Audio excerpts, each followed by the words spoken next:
नमस्कार, मैं नियाज खान और आप देख रहे हैं एनएमएफ न्यूज। लग रहा है कि क्रीमिया विवाद कुछ करके ही मानेगा, तभी तो रूस अपनी पूरी ताकत को झोंक दिया है और यूक्रेन की घेराबंदी कर रहा है। लेकिन फ्रांस और अमेरिका रूस को मनाने और धमकाने में लगे हैं कि अगर रूस ने युद्ध छेड़ा तो तीसरा विश्व युद्ध होगा और हम यूक्रेन को किसी भी सूरत में बचाएंगे। इसी बीच खबर है कि यूक्रेन से तनाव के बीच बाल्टिक सागर से चले रूसी नौसेना के 6 युद्धपोत अब काला सागर पहुंच चुके हैं। रूसी रक्षा मंत्रालय ने पहले कहा था कि इन युद्धपोतों को भूमध्य सागर के इलाके में तैनात किया जाएगा। इनके किसी युद्धाभ्यास में भी हिस्सा लेने की बात कही गई थी, लेकिन पल पल बदलते हालात के कारण इन युद्धपोतों को यूक्रेन के सबसे नजदीक काला सागर में भेजा गया है। जानकार संभावना जता रहे हैं कि रूसी राष्ट्रपति व्लादिमीर पुतिन सीधे तौर पर अमेरिका के नेतृत्व वाले नाटो से भिड़ने की तैयारी कर रहे हैं। नाटो ने भी रूस की आक्रामकता का जवाब देने के लिए पूर्वी यूरोप के कई देशों में सैनिकों, हथियारों और युद्धपोतों को तैनात कर दिया है। इस समय अमेरिकी नौसेना, इटालियन नौसेना और फ्रेंच नौसेना की एयरक्राफ्ट कैरियर भी इसी इलाके में घूम रहे हैं। ऐसे में रूस के सामने चुनौती न सिर्फ नाटो की सैन्य क्षमता का मुकाबला करना है, बल्कि यूक्रेन पर भी दबाव बनाए रखना है। कई रक्षा मामलों के विशेषज्ञ आशंका जता रहे हैं कि नाटो के खिलाफ कार्रवाई में रूसी नौसेना के ये युद्धपोत बड़ी भूमिका निभा सकते हैं।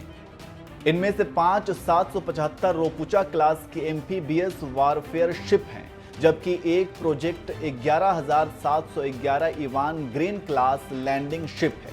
रूस ने 31 जनवरी को बाल्टिक सागर में इनमें से पहले 3 युद्धपोतों को एक साथ भेजा था। इसके बाद 2 फरवरी को 3 और युद्धपोतों को भेजा गया। खराब मौसम होने के बावजूद ये सभी 6 युद्धपोत समय से पहले ही काला सागर इलाके में पहुंच गए। जानकारों की माने तो एम्फीबियस युद्धपोतों को दुश्मन के समुद्री तट पर हमला करने के लिए डिजाइन किया गया है। ये युद्धपोत कम पानी में भी आसानी से तैर सकते हैं। ऐसे युद्धपोतों पर बड़ी संख्या में सैनिक, टैंक, आर्म्ड व्हीकल और दूसरे उपकरण तैनात रहते हैं। इसके जरिए सेना को तेजी से समुद्री किनारों पर पहुंचा जा सकता है। एम्फीबियस शिप किसी भी नौसेना की सबसे बड़ी ताकत मानी जाती है। तटीय इलाकों पर हमला करने, हथियार और रसद पहुंचाने में एम्फीबियस पोत का बहुत बड़ा योगदान होता है।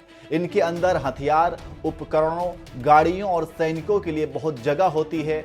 वहीं विदेशी मीडिया की माने तो रूस ने राष्ट्रपति पुतिन के आदेश पर रूसी नौसेना ने एक दिन पहले ही स्लाव क्लास के क्रूजर मार्शल उस्तिनोव को भूमध्य सागर इलाके में भेजा है।